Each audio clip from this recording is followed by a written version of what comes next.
Сәлем, мен тандың ба? Я, сен мен бірінші рет көріп тұрсың ғой. Себебі мынау менің ең бірінші анимациям.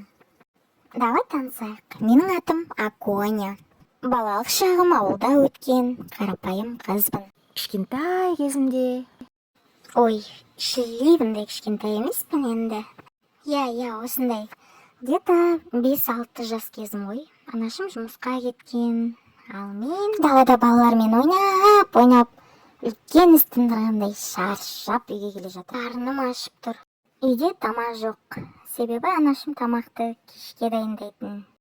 Тәтті конфет, шоколад болса ғой деп армандап қоям.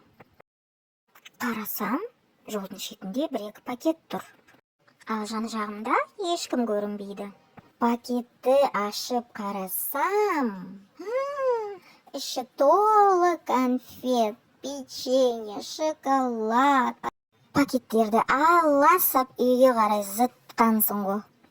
Қуанышым қойныма сыймай, үйге қарай жүгіріп келе жатырмын. Сондағы бар ойым анамды қуанту. Мен көп вкусняшка тауып алдым деп. Үйге келіп, есіктің алдында тәттілерді жей бастадым. Сөйтсем бір апай тұр маған қарап, сасқанымнан орнымнан тұра қалып. Сәлеметсіз бе, үйде ешкім жоқ.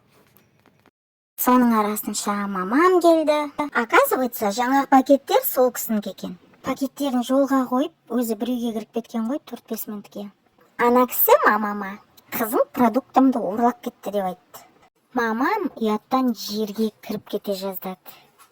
Ана кісіден кешірім сұрап, сандықтағы бар тәттілерді беріп шығарып салдық. Сол күннен бастап ешкімнің ала жібін аттамайтындай болдым. Сендерде де осындай ұятқа қалатындай жағдай болды ма? Болса, комментарийге жаз. Менің ең алғашқы анимациямды қолдап, лайк басып, каналға тіркелуді ұмытпа.